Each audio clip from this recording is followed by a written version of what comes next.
So yeah, in most programming languages, essentially we define data. So in JavaScript, this would be, lumps of JSON, essentially. Data structures, so things like defining classes, um, functions to an extent, and control flow. So in JavaScript, lots and lots of control flow, right? These are, for loops,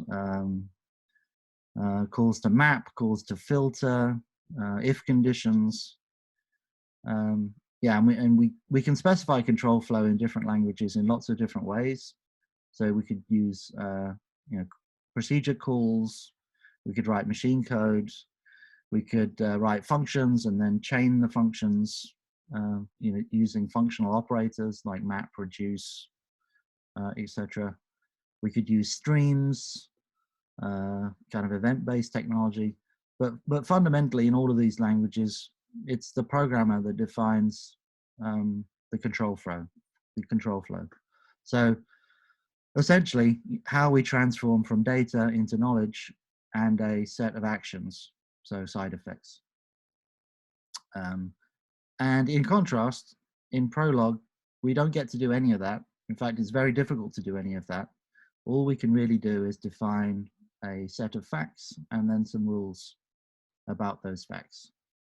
And then we can run queries over a set of facts, which we tend to call a knowledge base.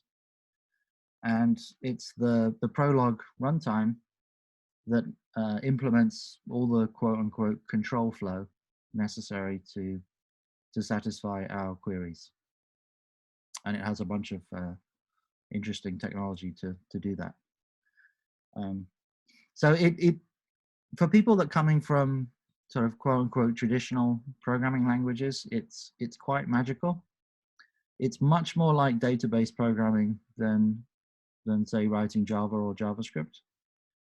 And actually, you're almost at a disadvantage, I think, if you know something like Java or JavaScript when you first start learning Prolog, because you tend to try to implement control flow, and you really can't most of the time. So for this session, I would encourage you to kind of wipe your memory clean, forget all the programming that you've learned, because this is probably going to be quite different. So there are three key terms that and three key pieces of technology that powers Prolog.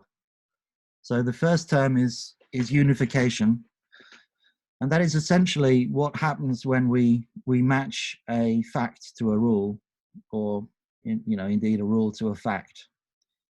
And we're going to see a lot of unification, and I'll sort of point it out as we go through.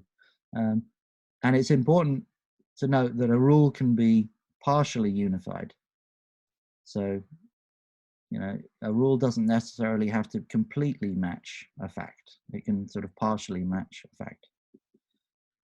And when we're running queries, Prolog does something called backtracking, in that it will desperately try to satisfy the query that we've issued. And sometimes it will explore kind of a branch of a solution that ultimately fails. And Prolog will automatically track backwards in this solution space, solution tree, to try to find other solutions. And this is an extremely powerful thing that it's doing kind of automatically for us behind the scenes. And we'll see some of that. And in Prolog, you make extensive use of recursion, because recursion is the basis for all search. So it's great that we've already had a session on recursion, because you'll see some more recursive programming in Prolog. And probably the hardest part about writing Prolog is that you do have to break down your program into a set of recursive definitions in many cases. So that was probably a little bit scary and intimidating, and hopefully now we'll get a bit more practical, and we'll break down some of those techniques with some examples. So first of all, the first thing that we do is we're going to declare some facts. So I'm going to use our our org chart essentially for this presentation. And here I'm declaring that Dan is an employee and they have some role, CTO. Diana is an employee, they have a role, lead front engineer, etc., etc., etc. So within the program, when we run this, we now have a whole bunch of facts that relate an employee, so another fact, Dan, with a static piece of knowledge, CTO, via this employee predicate. Does that make sense? Yeah. Great, cool. Just interrupt if anything's not clear.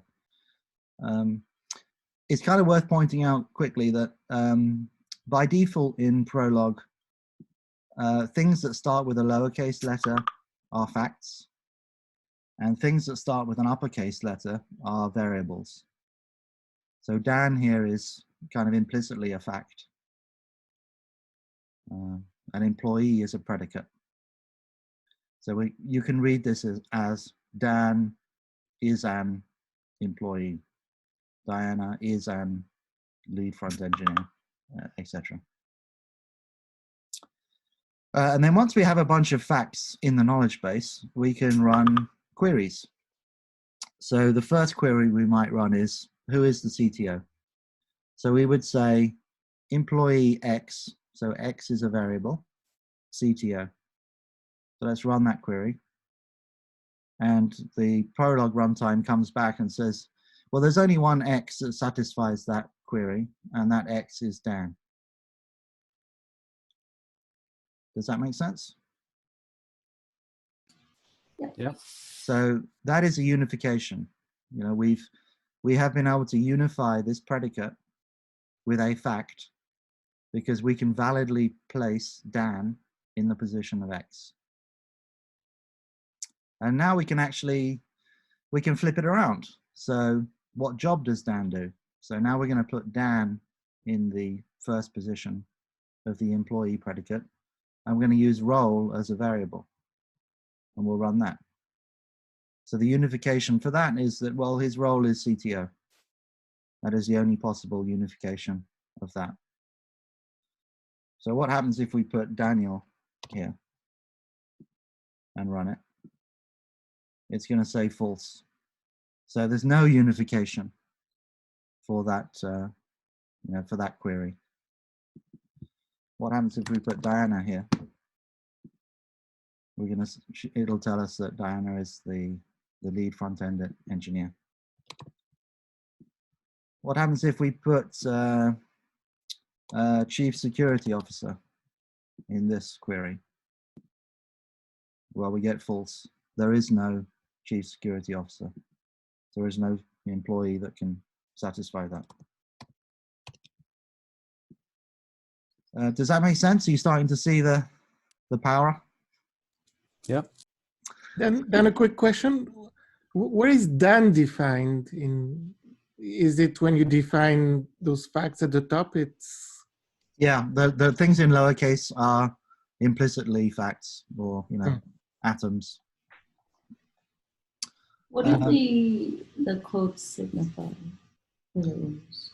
The quotes are, well, they call them packed strings. So they're not, they're not facts per se.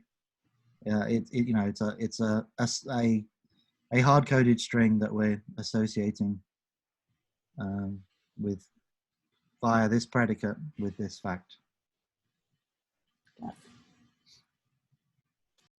I mean, I could have, if I'd made them lowercase and removed the spaces, then they would just be, normal facts. But it looks a bit nicer represented like this. So then the same with the names. If you wanted them uppercase, you could just put quotes around them. Yes, yeah, you could. I'm not sure if the queries would work exactly the same because I'm not querying. Well, no, maybe they would. I didn't try that. So a more interesting query now is, well, who are the full stack engineers? So here we're going to use the name as a variable, and we're passing in the role. Well, there are two possible unifications of that query because both Peter and Jolene are full stack engineers. That's kind of cool. In that case, the result of the query returned a list, essentially, not a single, a single result. Make sense? So that's the kind of stuff that's table stakes. That's a bunch of static facts and some pretty simple queries. Now we're going to start layering a bit more complexity on that and write some more interesting rules. So we're going to define another predicate called manages. And this predicate takes the name of an employee and has a list of employees that they manage. So this first fact is declaring that Matt manages Peter, Jerome, Diana, Adrian, Stefan, Jeline, and Michael. I apologize in advance if I've forgotten anyone. It's not intentional. Dan manages Fletch, Jerome, Adrian, and Matt, and Peter manages Michael. So we can already see there's some interesting stuff here, right? This is not a one-to-one relationship. Michael is managed both by Matt and by Peter. Adrian is managed by Matt and Dan. Jerome is managed both by Matt and Dan. So now we can, using this predicate, we can say, well, who does Matt manage? So we pass Matt as the first argument to managers, and we pass X as the second argument. Well, Matt manages Peter, Jerome, Diana, Adrian, Stefan, Jeline, and Michael. Pretty straightforward. That's the list that we declared. Now we want to kind of flip it around and we want to say, well, who reports to who? And the relationship between a manager and the people that report to that person is that you report to a manager if you are in the list. So you report to Matt, essentially, if you are in Matt's list of reports. So first of all, we need to define a predicate for what does it mean to belong to a list. There are a few different ways of doing that, but I wanted to show you kind of doing it from scratch because it's kind of cool and it's recursive. So what we're going to do is we're going to define a predicate contains, which takes an item and then a list of items. And we're pattern matching against that list of items, but we're only interested in the first item of the list. Everything after the first item, we don't really care about, and it's kind of, this underscore is an anonymous variable, if you like. But this predicate will succeed if the item that you're looking for is equal to the first item in the list. Does that make sense? So you are definitely a member of the list if you're the first item of the list. That predicate will be true.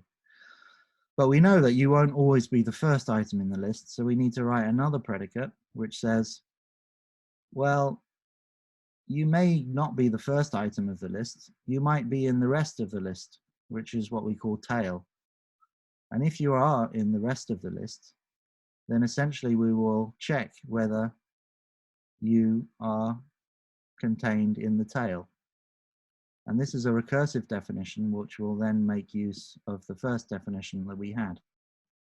So using these two predicates, essentially we will check if you're the first item, then we will chop off the first item and check if you're the first item of the rest.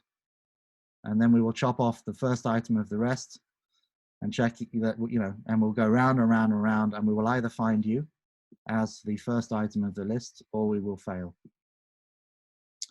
And this seems a bit kind of crazy and heavyweight, but the way Prolog implements recursion, using tail recursion, which we learned about before, actually makes this extremely efficient. So now that we have our contains predicate, which allows us to test whether an item appears in a list, we can implement reports to. So reports to takes an employee and a manager. And the definition of reports to is that if the, well, basically if, well, how many, I need to phrase this correctly. So the definition of reports to is that, first of all, we get the reports of the manager involved, and then we check whether the employee is in the list of reports of that manager. And if all that is true, then that means that the employee reports to the manager. That's a little, there's quite a lot to unpack there, but did it sort of make sense? Yes. Cool.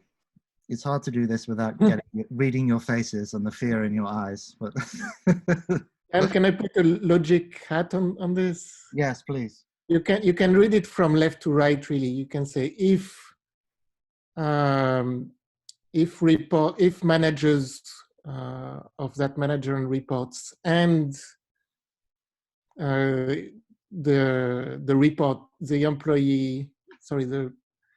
the employee has those reports, then the reports to relationship is true. So it's sort of written the other way around, but it's if those things on the right are true, then the thing on the left is true. Yeah. Yeah, this is kind of a logical inference. It implies, we sometimes read it. So if this relationship implies these relationships. So let's play with it and see if it works. So who does Peter report to? So we pass in Peter as the employee and a variable as the manager. Well, this tells us that Peter reports to Matt. Let's just check that. Yes, that's correct. Peter is in Matt's list of reports. Similarly, we can still flip it around, right? We can say, okay, well now let's find out who, if we put Dan in as in the manager slot, what employees do we get out? So we get a bunch of unifications out that tell us that Dan manages Fletch, Jerome, Adrian, and Matt. So we're starting to build up the complexity here now. We've gone from a kind of a trivial knowledge base where it was pretty easy to see the unifications to something that's even at this level of the complexity starting to get a bit harder to do by hand. And through the power of unification, we can even pass variables for both of these things.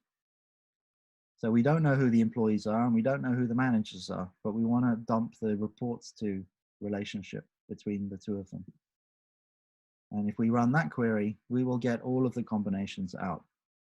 So we will know that Matt is Peter's manager, Matt is Jerome's manager, Matt is Diana's manager, Matt is Adrian's manager, Matt is Stefan's manager, Dan is Fletcher's, Dan is Jerome's, Dan is Adrian's, Dan is Matt's, Peter is Michael's. So you can see those dupes coming out, right? So Dan manages Adrian, but Matt also manages Adrian. So the whole space of potential unifications has been explored.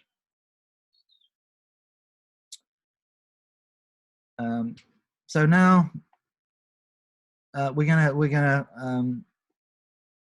try to answer the question, who reports to Matt? So basically, we already have the reports to relationship, which tells us the relationship between an employee and a manager. And the reports predicate is, we basically just flip that around, right? If an employee reports to a manager, then it means that a manager has that employee as a report. So we've declared basically reports manager employee is equal to reports employee manager. Does that make sense at a logical level? We're just traversing that relationship in a different direction. Yeah. So let's run reports, Matt employee. So what employees, what reports does Matt have as a manager? So Matt manages Peter, Jerome, Diana, Adrian, Stefan, Jolene, and Michael. That's kind of cool. We're slowly building up our list of predicates. We've got the reports predicate. We've got the reports to predicate. We've got the managers kind of knowledge base that we used.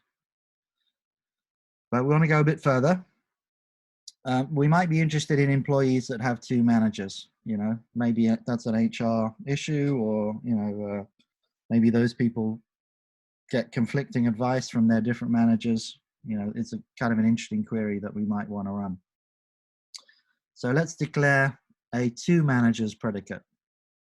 So two managers takes an employee. You know, we're gonna try to figure out whether this employee has two managers. And you know, we essentially layer more knowledge on the knowledge that we've already defined, the rules that we've already defined. So an employee that has two managers, it means that that employee has a manager A. So we're able to unify that rule. But they also have a manager B. So we can unify that rule again. And to keep things, to remove kind of duplicates, we have to essentially say that manager A is not equal to manager B, that these are different managers. Otherwise, you know, we would sort of trivially satisfy the unification with the same manager. You know, manager A would be the same as manager B, and we don't want that. We want them to be different managers. So let's run the two managers predicate on an employee. And we find that we get 3 employees that have 2 managers, Jerome, Adrian, and Michael. I'll take a breath and a sip of water. Any questions? Have we seen an example of the partial? I'm still not sure I understand what partially unified means. Yeah, so we've been using a lot of partial unification in that whenever we pass in a variable here, we're essentially asking the runtime to give us all of the possible unifications. So this rule here will unify with Peter as an employee, Jerome as an employee, Diana as an employee, etc. So that's kind of what I meant by by partial unification. A full unification would be this, where I was kind of explicitly saying, does Peter report to Matt? I would just get back the value true. That is a true statement. Peter reports to Matt. Whereas if I leave it open-ended, then I'm forcing the runtime to give me all of the potential instantiations. Okay, got it. And that's why it's kind of it's almost easier if you're coming from a traditional programming background to think of this as a set of queries over something like a database. Mm-hmm. It's much closer to that than procedural programming.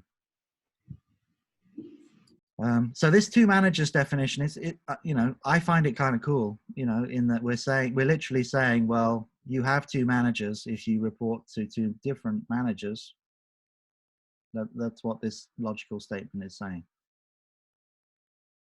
And, we could extend it to have 3 managers or n managers. You can kind of see the shape that might take.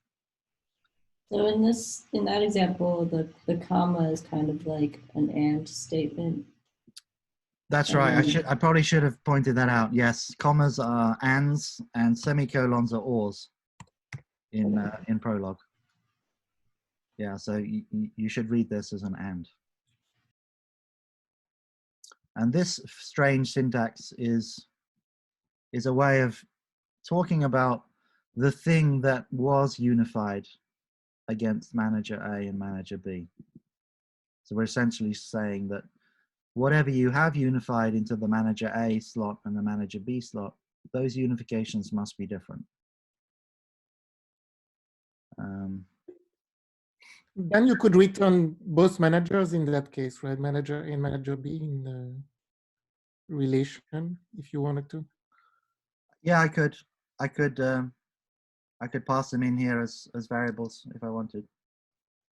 In this case, the two managers predicate doesn't care who the managers are. It's just saying who has two managers. But I could extend, I could pass it in here if I wanted. Now I could say employee manager A, employee manager B, and it's going to tell me that Jerome has two managers. The first manager's Matt, the second manager's Dan. Michael's got two managers. The first manager's Peter, the second manager's Matt.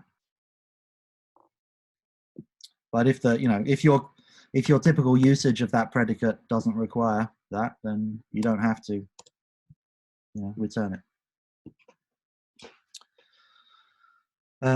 So now we want a few more facts just to keep things interesting. So we're going to add some location information for our different employees. So we're going to say Peter is based in LA, Diana is based in New York, Jerome is based in New York, Dan is in Winchester, Fletch is in Winchester, Matt is in South Morton, Adrian and Stefan are in London, Peter is in Dallas, and Mike is in San Francisco. And just a quick kind of side note here, the way that you choose to represent your knowledge is kind of important. And it's kind of worth pointing out that I've made a different decision here. So when it came to managers and reports, I decided that I would use an array, for manager name, list of reports. In this case, I've decided kind of arbitrarily, but I wanted to show you both, that I wouldn't use an array and I would just kind of create the predicates as they are. So, the location of Jerome is New York, the location of Michael is New York, and I would keep them as kind of separate facts. And that there's a real sort of art in deciding how you want to represent your knowledge in the knowledge base. And that's kind of a big part of building a Prolog solution. So in this case, I decided not to use lists. So the query that we would like to be able to satisfy is who is based in a location. So this predicate, we're going to call it based at, and it takes the name of a location and a list of employees. And what we're going to do is we're going to run this built-in, we're going to use this built-in predicate called find all.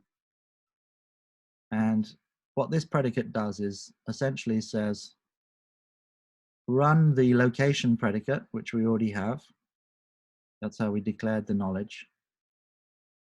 Find all of the employees using that predicate and store them in this employees list,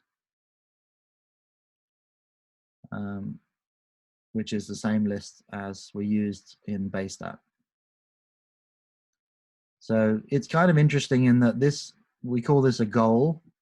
So the find all predicate takes an item that we're looking for, or a variable in this case, and a goal, and it tries to satisfy that goal using this employee, and it stores the results in employees.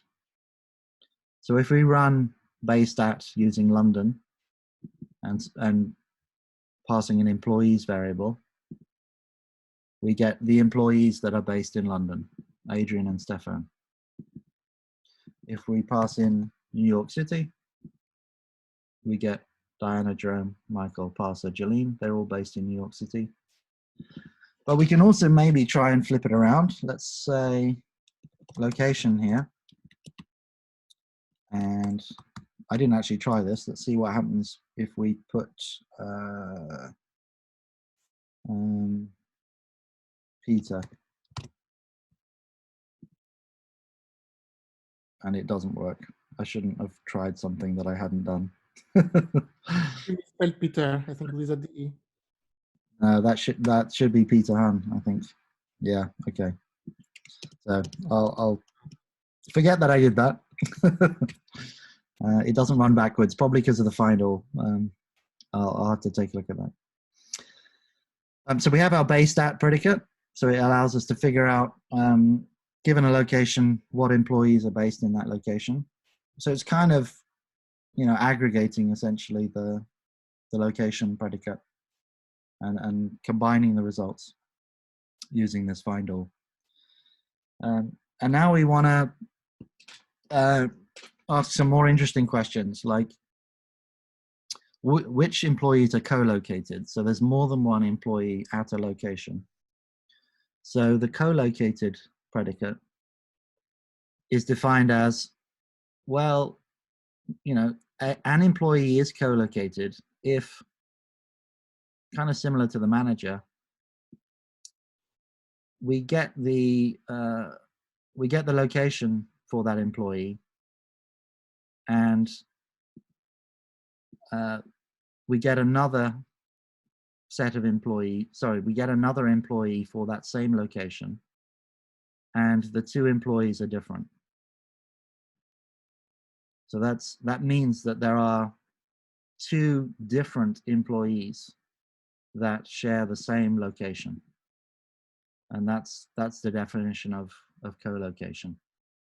How come here you're able to use that slash equals for do not equals? And I think before we did something weird with like a caret and an @ sign or something. Yes. Yeah, the same question. Well spotted, Diana. I'll show you what happens if we use slash equals up here.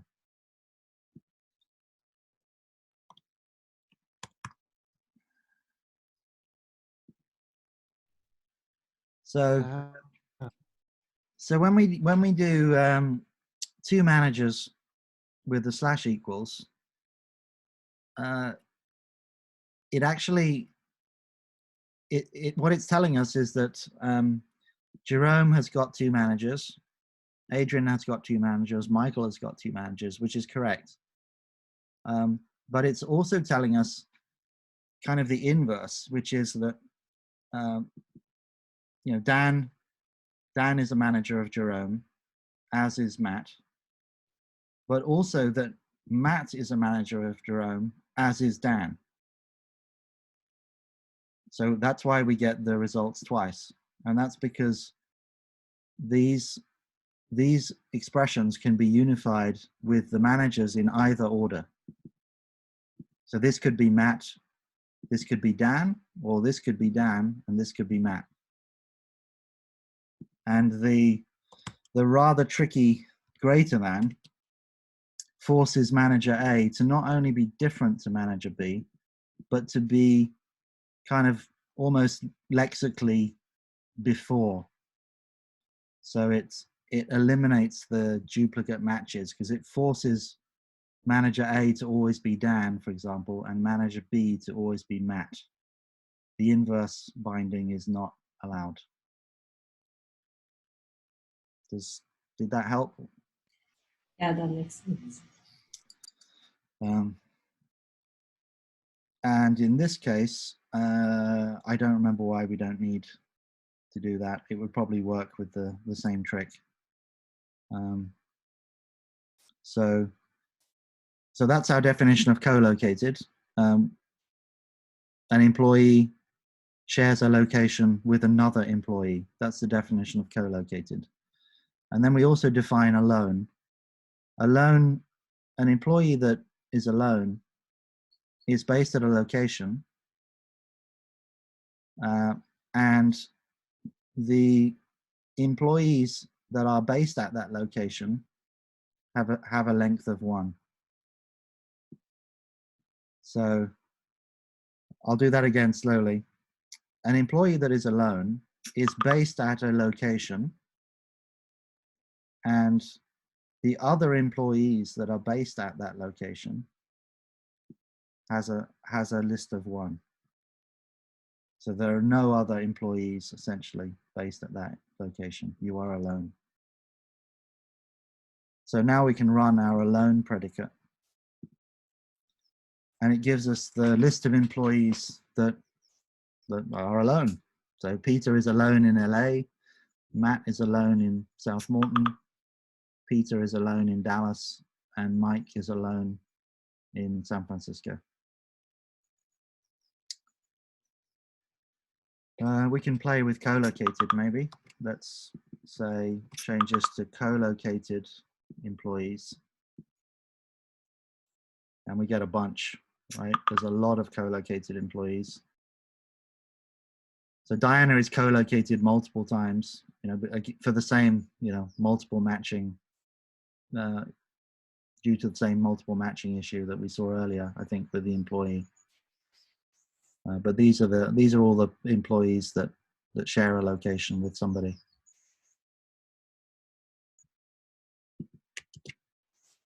So you can see that as your knowledge base gets bigger and the number of rules that you have gets bigger, it gets quite very, very quickly, actually. It gets difficult for the human brain to be able to explore this kind of search space by hand.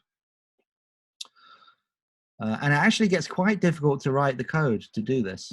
Kind of encourage you to think about how many lines of perhaps JavaScript code would you have to write to be able to express this kind of, or to implement this kind of search, maybe using, for each and map and filter and all of that kind of stuff. You probably end up with quite a few more lines of code than you would in something like Prolog, because the Prolog runtime is doing the solving the search part of the problem for you. And that means we can write one final fairly advanced query, which is who manages an employee that is alone and where are they based? So let's just run it first. So we get 2 results. The employee is Peter, the location is LA, and the manager is Matt. And the second result is the employee is Matt, the location is South Morton, and the manager is Dan. And so if we read the query, we're saying, we have an employee that is alone.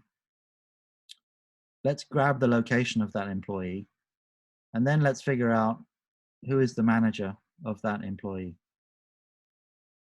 So it's, it's once you have the predicates and you've built up this kind of tree of predicates, it's quite easy to chain these things together in really interesting ways.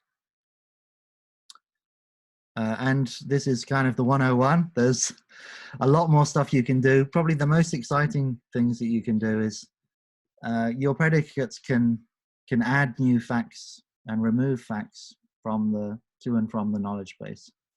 So you can really create quite dynamic applications that can get quite challenging to understand and maintain.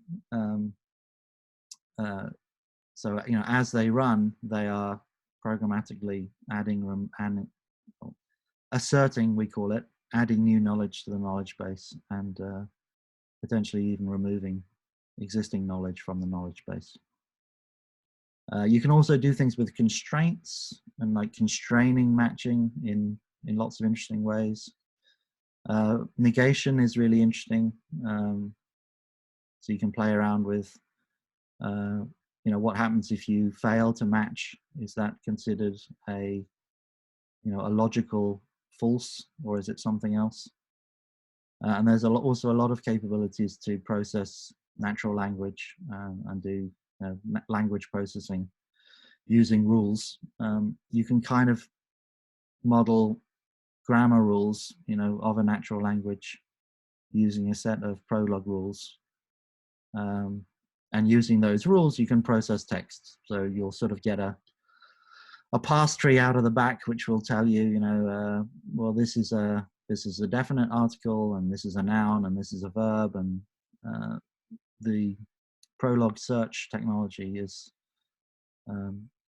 processing the text and trying to satisfy as many of those rules as it can. And then, as with most things, as your problems get bigger, you start to have to explore ways of optimizing Prolog's exploration of the search space, because these search spaces can quickly get so large that they can't be explored completely. And that's where you start to use techniques called cut, which allow you to basically bail on exploring a branch of the search space and back out prematurely. But I will stop there. Any questions? Anything people want to try, play with?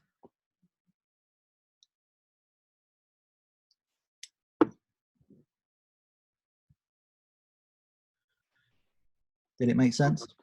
Yeah, really happy about the introduction, because once I was in university, there was this course about language processing, and they were studying it, and I was always peering, and now I know what Prolog is and how it works, roughly. Cool. So it's a missing piece of the puzzle.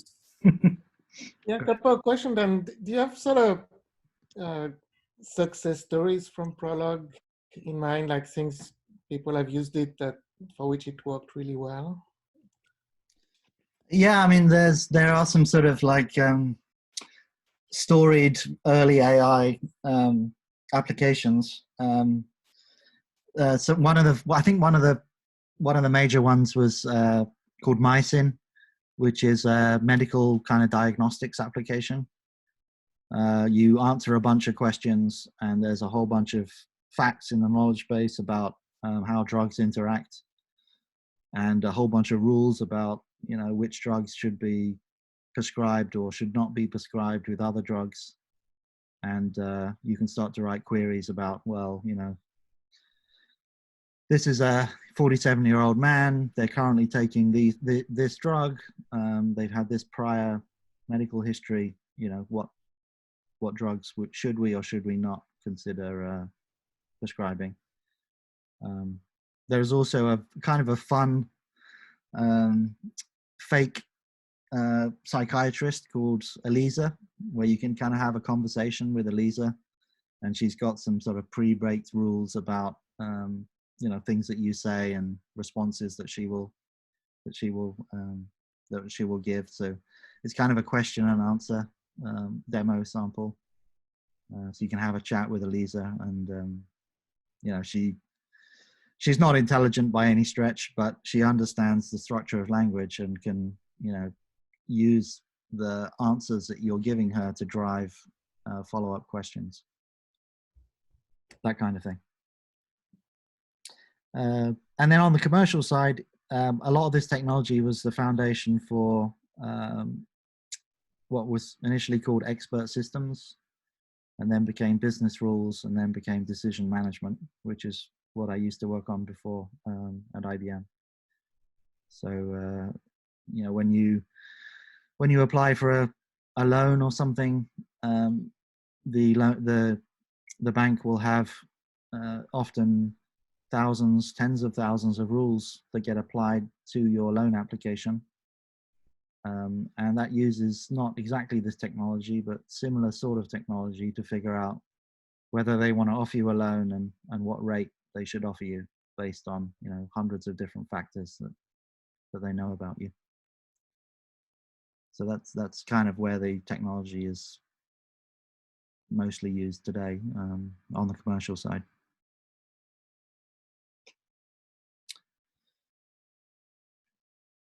Cool.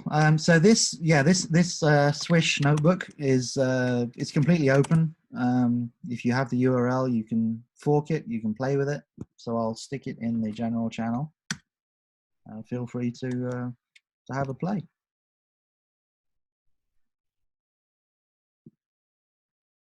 That was fun.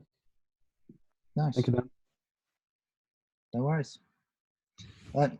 If there are no more questions, I'll stop the recording and we're done. Thanks, that was awesome.